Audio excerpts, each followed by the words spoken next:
అందరికీ నమస్కారం అండి. Welcome to my YouTube channel. నా పేరు పీజే రఘురంజిత్. చాలా కాలం తర్వాత ఒక దాదాపు 10 డేస్ కొంచెం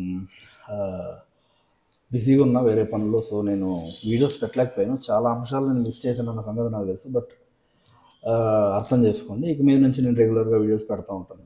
మ్యాటర్ ఏంటంటే, హరిహర వీరమల్లు సినిమా విడుదల జూన్ 1 నుంచి థియేటర్లన్నీ బంద్. దీని వెనక బడాబాబులు నలుగురు ఉన్నారని చెప్పి ఒక ఒక ఒక దాని రూమర్ అంటారా, లేకపోతే అది నిజమో కాదో, మరి వాళ్ళే బడాబాబులు 5 బాబులు వచ్చి మాకు సంబంధం లేదని చెప్పడం. ఈ అంశం మీద చర్చిద్దాం, ఈ అంశం గురించి మాట్లాడదాం. అల్లు అరవింద్ గారి ప్రెస్ మీట్ గురించి ఆయన దిల్ రాజు గారి ప్రెస్ మీట్ గురించి విశ్లేషణ చేసే ప్రయత్నం చేద్దాం. Let's dive in. దాదాపు ఇఫ్ ఐ రిమెంబర్ 2022 అనుకుంటా, శివరాత్రి రోజు హరిహర వీరమల్లు టీజర్ ఒకటి వదిలేదు. అప్పటి నుంచి ఇప్పటిదాకా పవన్ కళ్యాణ్ గారు ఎన్నికలు ఇవన్నీ చేస్తున్నప్పుడు ఈ ప్రాసెస్లో సినిమా చాలా డిలే అయిపోయి చాలా లేట్ అయిపోయి వచ్చింది. అండ్ కథ కూడా మారిపోయి దర్శకుల్లో కూడా కొత్తగా ఆయన యాడ్ అయ్యి, జ్యోతికృష్ణ గారు ఆయన యాడ్ అయ్యి, సో ఇంత డిలే చేస్తున్నారు. ఆఫ్ కోర్స్ అది హిస్టారికల్ మూవీ, టైం పట్టుతుంది దానికి మెటీరియలైజ్ చేయడానికి మొత్తం సినిమాని. సో అది 2 పార్ట్స్ అవుతుంది. First part May 11th release అవ్వాలి. But due to technical issues అనొచ్చా, లేకపోతే ఇంకా ఏదైనా అప్గ్రేడ్ చేయాలి సినిమాలు అనుకున్నారా, సినిమాని June 12కి రిలీజ్ చేద్దామని ఫిక్స్ అయ్యారు. June 12 వస్తుంది సినిమా. సో ఇక్కడ ఈ సినిమా June 12 వస్తుంటే June 1వ తేదీ నుంచి థియేటర్లన్నీ బంద్ అని చెప్పి ఒక ఇది బయటకు వచ్చింది. పవన్ కళ్యాణ్ గారు దీనికి రెస్పాండ్ అవుతూ, ఇక మీద నుంచి వ్యక్తిగతంగా నా సినిమాకే అడ్డొస్తారా, ఇక మీద నుంచి వ్యక్తిగతంగా ఎలాంటి బెనిఫిట్స్ ఉండవు, ఎవరు వచ్చినా చేంబర్ నుంచి రావాల్సిందే, ఫిలిం చేంబర్ నుంచి రావాల్సిందే అని చెప్పి చాలా సీరియస్గానే రియాక్ట్ అయ్యారు. దానికి కందులు దుర్గేష్ గారు మంత్రి కదా, సినిమాటోగ్రఫీ మంత్రి ఆయన. సో వారు ఏం చేశారంటే, హోమ్ మినిస్టర్కి సంబంధించి హోమ్ మినిస్టర్ అధికారులు చెప్పి అసలు ఈ కుట్ర వెనక ఎవరున్నారు వాళ్ళ గురించి కనుక్కోమని చెప్పి ఆయన ఆదేశం జారీ చేశారు. అది జారీ చేశారో లేదో, అంటే పబ్లిక్ అయిపోయింది. అంటే జనసేన పార్టీ అఫీషియల్ పేజ్ నుంచి ఆ ట్వీట్ పడంగానే మొత్తం ఇష్యూ పబ్లిక్ అయిపోయింది. ఇష్యూ పబ్లిక్ అయిపోగానే ఏమైంది, అప్రమత్తం అయిపోయారు అందరూ. సినిమా ఇండస్ట్రీలో పెద్దలని చెప్పుకుంటున్న చాలామంది అలర్ట్ అయిపోయారు. Okay fine. సో అలర్ట్ అయిపోయిన వెంటనే అల్లు అరవింద్ గారు ప్రెస్ మీట్ పెట్టారు.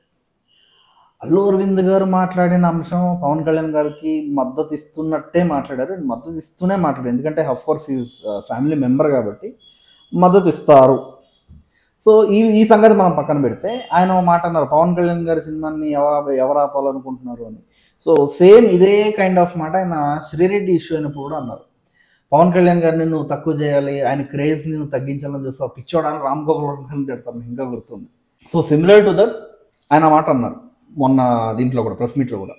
అల్లు అరవింద్ గారు చేసిన వ్యాఖ్యలు, నలుగురు కాదు 10 మంది ఉన్నారు ఇండస్ట్రీలో, ఆ నలుగురిలో నన్ను తీసేయండి, నలుగురిలో నేను లేను డైరెక్ట్గా చెప్పేశారు. ఆ నలుగురికి నాకు సంబంధం లేదు, ఆ నలుగురిలో నేను లేను, నన్ను తీసేసేయండి అక్కడి నుంచి చెప్పారు. నాకు థియేటర్స్ ఎక్కువ ఉన్నాయని చెప్పి, నాకు చాలా థియేటర్స్ ఉన్నాయని చెప్పి మీరు అంటుంటారు. లేదు, నాకు కరెక్ట్గా 15 థియేటర్స్ ఉన్నాయంతే మొత్తం కలిపి, అంతకు మించి లేవు. అది కూడా లీజు అంటే రెన్యూవల్ చేసుకోవద్దని చెప్తున్నాను నేను తప్ప, ఫ్యూచర్లో అది కూడా ఉండవు అని చెప్పారు. అండ్ నేను చాలా సామరస్యంగా నాకేం లేవు అని అన్నారు. తర్వాత దిల్ రాజు గారు ప్రెస్ మీట్ వచ్చేసరికి ఏమైంది, ఆయన మొత్తం ఇష్యూ అంతా ఎక్స్ప్లెయిన్ చేశారు. ఎగ్జిబిటర్ సమస్యలు, వాళ్ళు తీసుకున్న నిర్ణయం, దీని వెనక జనసేన నేత ఉన్నాడు, మొత్తం చెప్పాడు. ఇదంతా మీ అందరికీ తెలుసు. సో నా పాయింట్ ఏంటంటే, అల్లు అరవింద్ గారికి, దిల్ రాజు గారికి నా క్వశ్చన్ ఏంటంటే, డిప్యూటీ సీఎం ఆఫీస్ నుంచి, ఆంధ్రప్రదేశ్ డిప్యూటీ సీఎం ఆఫీస్ నుంచి రియాక్షన్ వచ్చేదాకా మీరు ఎందుకు రెస్పాండ్ అవ్వలేదు? థియేటర్స్ మూతపడిపోతున్నాయి అన్న ఒక ఆలోచన, లేకపోతే ఆ న్యూస్ స్ప్రెడ్ అవుతున్నప్పుడే ఫిలిం చేంబర్ నుంచి రియాక్షన్ ఉండాలి కదా, ఎందుకు చేయలేదు మీరు? ఇక్కడ దిల్ రాజు గారు ఒక మాట అన్నారు, ఇండస్ట్రీలో యూనిటీ లేదు, ఎవరికి వారే యమునా తీరే, ఈ వర్డ్ వాడారని, ఎవరికి వారే యమునా తీరే. అల్లు అరవింద్ గారు నేను ప్రెస్ మీట్ పెట్టి ఇవాళ నేను పెడుతున్నా, యాక్చువల్గా చెప్పాలంటే మిమ్మల్ని కలిసి పెట్టాలి ప్రెస్ మీట్ అని చెప్పి ఆయన ఒక మాట మాట్లాడారు. దిల్ రాజు గారు నేను డైరెక్ట్గా అడగదలుచుకున్నా, సార్ ఐ థింక్ మీరు ఎఫ్టీసీ చైర్మన్ అనుకుంటాను కదా, ఎఫ్టీసీ చైర్మన్ అయిన మీరు స్వయంగా మీరే బయటకు వచ్చి ఇండస్ట్రీలో యూనిటీ లేదని చెప్పాలనుకుంటున్నారంటే అసలు మీరు ఏం మెసేజ్ ఇద్దాం అనుకుంటున్నారు సార్ బయటికి? మీరు ఎఫ్టీసీ చైర్మన్ కదా, దాదాపు 30 ఏళ్ళు మీరు ఇండస్ట్రీలో ఉన్నారు కదా, సినిమా ఇండస్ట్రీలో ఉన్నారు కదా, అందరినీ యునైటెడ్గా కొలాబరేటివ్గా కలెక్టివ్గా ఒక నిర్ణయాత్మకమైన పనులు మీరు చేయలేరా? థియేటర్కి సంబంధించి ఎగ్జిబిటర్స్ లాసెస్లోకి వెళ్తున్నారంటే దానికి సంబంధించిన సొల్యూషన్స్ మీరు తీసుకోవడం లేదు, అది మీ పరిధిలో లేదనుకోండి, గవర్నమెంట్ ఇన్వాల్వ్ చేయండి. సినిమాటోగ్రఫీ మంత్రి కోమటిరెడ్డి వెంకటరెడ్డి గారు అనుకుంటారు తెలంగాణలో, ఆంధ్రప్రదేశ్లో కందులు దుర్గేష్ గారు, వాళ్ళని ఇన్వాల్వ్ చేయండి, వాళ్ళ ద్వారా సొల్యూషన్ తీసుకొచ్చే ప్రయత్నం మీరు చేయండి. అది చేయాలి. రాజు గారు ఫిలిం చేంబర్ అవ్వచ్చు, ఎఫ్డీసీ చైర్మన్గా మీరు ఉంటున్నప్పుడు మీ బాధ్యత కదా సార్. థియేటర్లు మూతపడిపోతున్నాయన్నప్పుడు ఆంధ్రప్రదేశ్లో 1500 థియేటర్స్ ఉన్నాయనుకుంటా, 1500 థియేటర్స్ మూతపడిపోతున్నాయన్నప్పుడు మీరు ప్రభుత్వానికి చెప్పాల్సిన బాధ్యత ఉందా లేదా?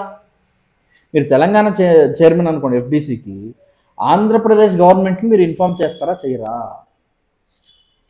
తర్వాత మీరు మాట్లాడుతూ యూనిటీ లేదు అంటున్నారు. ఎందుకు కదా సార్, జగన్మోహన్ రెడ్డి గారు లాంటి వ్యక్తి, బలమైన వ్యక్తి వచ్చి మిమ్మల్ని తొక్కి పెట్టి నార తీసి నాకు సలాం కొట్టి టికెట్ రేట్లు తీసుకుపోండి అని చెప్పే పరిస్థితి మీరు కల్పిస్తుంది దీనివల్ల కాదా అని అడుగుతున్నా. అంత వీక్ మైండెడా సినిమా ఇండస్ట్రీ అంటే? మీకు స్ట్రాంగ్ ఇది లేదా?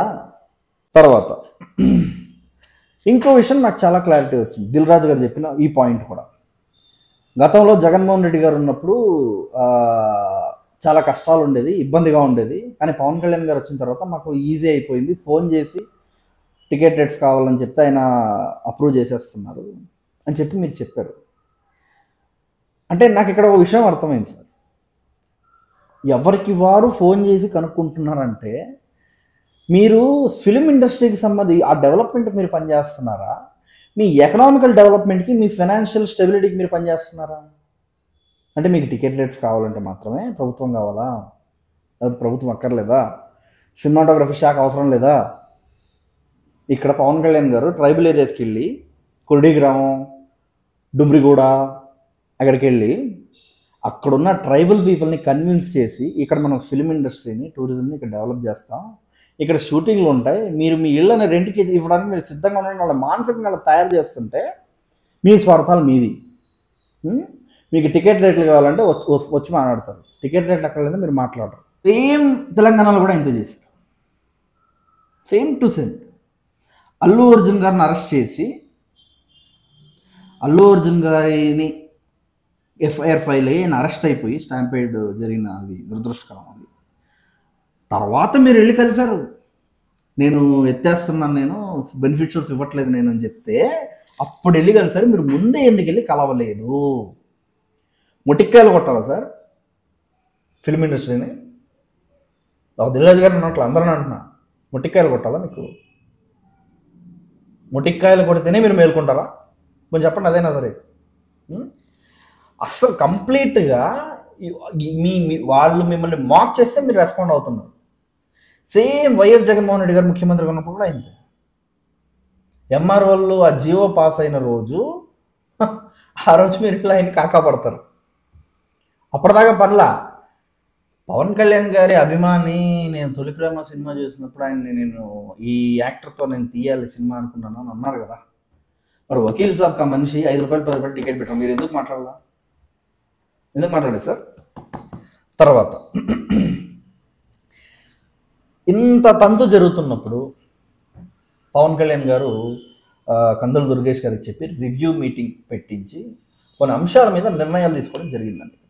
సినిమా హాల్లో చాలా పగడ్బందీగా నిర్వహించాలని, సినిమా హాల్స్లో దొరికే సమోసాలు, జ్యూసులు ఇవన్నీ కూడా ధర నియంత్రణ ఉండాలని, సినిమా హాళ్ళు బంద్ ఎవరు చేయించారో దాని వెనకాల జనసేన నాయకులున్నా అని వదిలిపెట్టకండి అని, రాజమండ్రి రూరల్ అనుకుంటా రూరల్ అర్బన్ అత్తి సత్యనారాయణ గారిని ఆల్రెడీ డిస్మిస్ చేసేసారు. ఫస్ట్ ఆఫ్ ఆల్ ఆ నాణ్యత చెక్ చేయడం, మనకి సమోసాలు కానీ ఇవన్నీ ఆ నాణ్యత చెక్ చేయడం, ప్రతి థియేటర్లో డ్రింకింగ్ వాటర్ ఫెసిలిటీ ఉందా లేదా చెక్ చేసుకోవడం. ఎందుకంటే మీరు ఇలా చాలామంది మీరు ఫేస్ చేసి ఉండొచ్చు, ఇది బయట సమోసా 20 రూపాయలు, అదే సమోసా పీవీఆర్కి వెళ్ళి తీసుకుంటే 200 రూపాయలు, 220 if I'm not wrong. Sandwich burger 50-40 మనకి మామూలుగా షాప్స్లో దొరికింది. అది పీవీఆర్లో గ్లాస్ మేడల్లో పెట్టి దాన్ని నమ్మితే దాని విలువ 380-320. పెప్సీ బయట 40-30-50-60కి మించదు డబ్బులు అవి. అదే ఎక్కడంటే లార్జ్ మీడియము ఈ సైజెస్ పెట్టి 400 దాకా అమ్ముతారు దాన్ని. 400.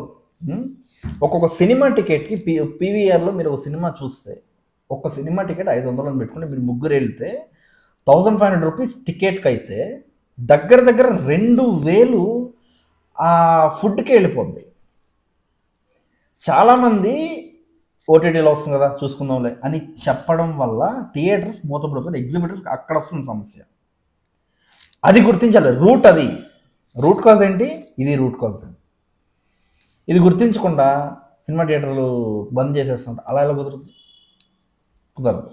ఇక మీద నుంచి పవన్ కళ్యాణ్ గారి సినిమా కూడా హరిహర వీరమల్లు టికెట్ ప్రైజెస్ కూడా నిర్మాత డైరెక్ట్గా వచ్చి అడగడానికి లేదు. త్రూ ఫిలిం ఛాంబర్ మాత్రమే అర్జీ పెట్టుకోవాలా.